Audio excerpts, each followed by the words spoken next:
جی ہمیں ناظرین جوائن کیا ہے ڈاکٹر ارشا میر صاحبہ نے، ان سے بھی بات کرتے ہیں۔ جی ڈاکٹر صاحبہ کیا کہیں گی آپ؟ جنرل معین الدین حیدر صاحب کا جو ہے سٹانس بڑا کلیئر ہے کہ حماس کو یہ کانٹریکٹ نہیں کرنا چاہیے، اور اس ٹائم جو اسرائیل یہ چاہ رہا ہے کہ ساری گیم ان کے ہاتھ میں، اور اسرائیل کا پہلے ٹریک ریکارڈ صحیح نہیں ہے، معاہدہ کر کے لوگوں کو نہتا کر کے پھر انہی لوگوں کا قتل عام کیا گیا۔ جنرل معین الدین صاحب کا یہ موقف ہے، آپ کیا کہیں گی اس پہ؟ جی دیکھیں، تھینک یو عمر، بہت شکریہ۔ جی مائی پلیئر مس۔ ٹرمپ اور نیتن یاہو کی مشترکہ ایک پریس کانفرنس ہوئی تھی، تو یہ توقع کی جا رہی تھی کہ فلسطین میں جو جنگ بندی ہے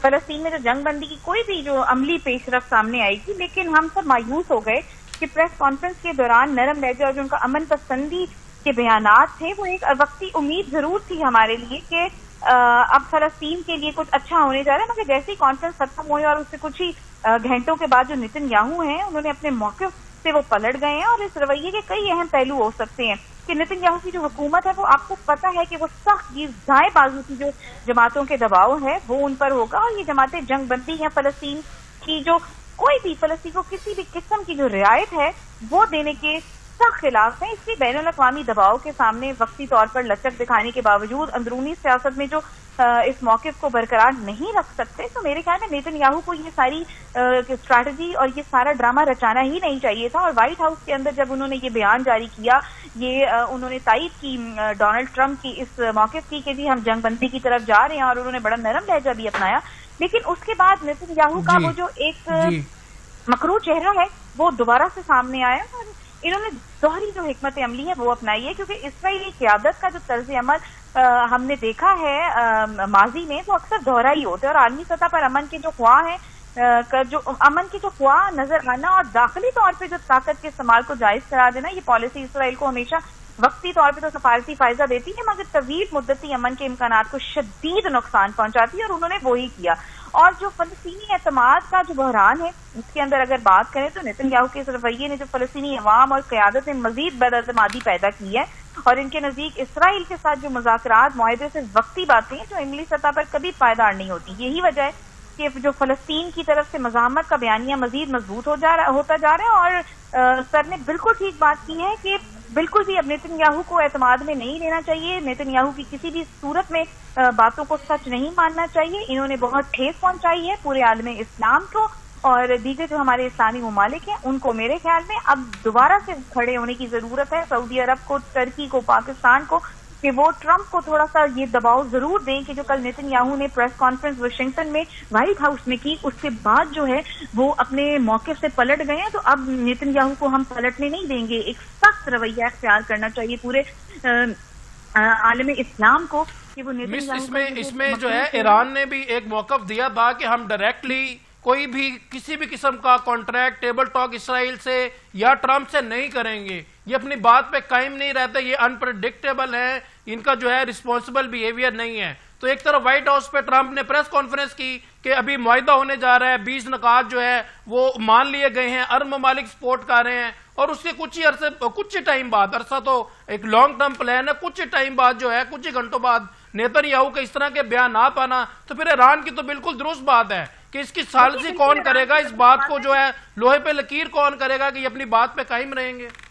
نہیں جی، دیکھیں آپ نے ان کا یہ دوہرا معیار ایک دفعہ دوبارہ دیکھ لیا ہے۔ نیتن یاہو کا یہ ہمیشہ سے یہی ایک معیار رہا ہے کہ وہ اپنی بات کہتے ہیں اور پھر اس سے پلٹ جاتے ہیں، اپنے موقف سے ہی پلٹ جاتے ہیں، لیکن یہ ڈونلڈ ٹرمپ کے لیے بھی ایک بہت بڑی المیہ ہے کہ انہوں نے واشنگٹن میں کھڑے ہو کے جس جنگ بندی کا منصوبہ اس کو کہا تھا کہ ہم جنگ بندی کرنے جا رہے ہیں فلسطین کے اندر، تو اب یہ ڈونلڈ ٹرمپ کے اوپر بھی ذمہ داری عائد ہوتی ہے کہ وہ نیتن یاہو کا گلا پکڑے اور اس کو بولے کہ تم نے واشنگٹن ڈی سی کا جو آفس ہے اس کو استعمال کرتے ہوئے اس طرح کے موقف جو ہیں وہ پوری دنیا کو دیا، اور پھر تم کچھ ہی گھنٹوں کے بعد اس سے پلٹ گئے، تو میں سمجھتی ہوں اس کے اوپر امریکہ پہ بھی بہت بھاری جو ذمہ داری ہے وہ عائد ہوتی ہے، اور اس سے امریکہ کو بھی نقصان ہو سکتا ہے، کیونکہ امریکہ جو ہے وہ نیتن یاہو کا باقاعدہ طور پہ اتحادی ہے، اور آپ سب کو پتہ ہے کہ نیتن یاہو ہمیشہ سے جو ہے وہ ڈونلڈ ٹرمپ کے ساتھ، کل بھی انہوں نے اپنے پریس کانفرنس میں کہا کہ جی یہ دوست ہیں، یہ دوست ہیں اور یہ دوست ہیں، تو مجھے بتائیے گا کہ کیا دوست کو پیچھے سے چھرا گھونپا جاتا ہے؟ انہوں نے ڈونلڈ ٹرمپ کو بھی چھرا گھونپا ہے، اور ہو سکتا ہے کہ ان کی آپس میں یہ اسٹریٹجی ہو کہ ہم پوری دنیا کو دکھاتے کچھ اور ہیں اور ہم کرتے کچھ اور ہیں، تو اس طرح پوری دنیا کے اندر ان کا جو اعتماد ہے وہ ختم ہوتا ہوا مجھے مزید نظر آ رہا ہے. جو ان کے اتحادی ہیں وہ تو سعود فائن کے ساتھ اتحاد کریں, لیکن اگر ہم پاکستان کی بات کریں یا دیگر اسلامی ممالک کی بات کریں تو میرے خیال میں اب کھڑے ہونے کی ضرورت ہے کہ محمد بن سلمان ان سے پوچھیں, وزیر اعظم پاکستان ان سے پوچھیں, فیلڈ مارشل عاصم منیر ان سے پوچھیں, طیب اردغان ان سے پوچھیں, جو انڈونیشین صدر ہیں وہ ان سے پوچھیں, جتنے بھی ہمارے اور دیگر اسلامی ممالک ہیں وہ کھڑے ہو جائیں ان کے خلاف اور ان کو بتائیں کہ جب عالم اسلام اتحادی ہو جائیں تو پھر پوری دنیا بھی جو ہے وہ فلسطین کا اور پھر میں کشمیر کا نام لوں گی, بھارت کا جو چہرہ ہے اس کو مسخ کریں تاکہ مل کے ہم سب جو ہیں اپنے فلسطینی اور کشمیری بھائیوں کے لیے آواز اٹھا سکیں. اور اس کے اوپر یونائٹڈ نیشنز کو بھی اب جو ہے وہ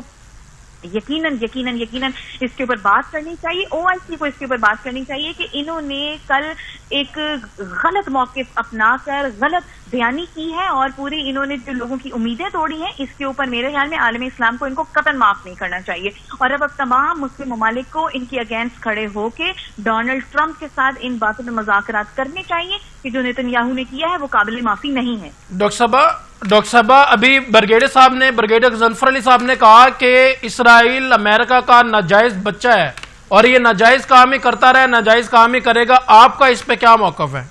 دیکھیے, ناجائز بچہ تو میں اس کو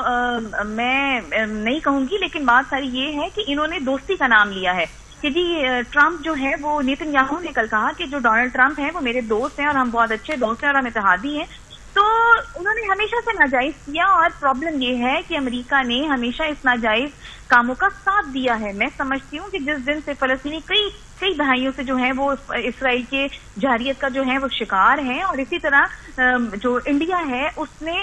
جو کشمیریوں کے ساتھ کیا اس کے بعد کون کھڑا ہوا, ہمارے لیے کس نے بات کی؟ آج تک آپ نے دیکھا کبھی کہ جو ڈونلڈ ٹرمپ ہیں انہوں نے کشمیر پہ بات کی ہو؟ میں سمجھتی ہوں کہ اب کشمیر اور فلسطینیوں کی جو عزت کا معاملہ ہے اب ہمارے سر پہ ہے, ہمیں اس سے لڑنا ہے. اس نے ناجائز کام کیے اور وہ ہمیشہ سے ہی ناجائز کام کرے, وہ آج سے ناجائز کام نہیں کرا, وہ ہمیشہ سے ناجائز کام کرے. ہمیں پہلے دن کھڑا ہونا چاہیے تھا, ہمیں پہلے دن ان کے خلاف کھڑا ہونا چاہیے تھا, ہمیں پہلے دن جو ہے وہ ڈونلڈ ٹرمپ کو کسی بھی طریقے سے نوبل پرائز کے لیے نہیں منتخب کرنے دینا چاہیے تھا. میرے سمجھتی ہوں کہ سب کو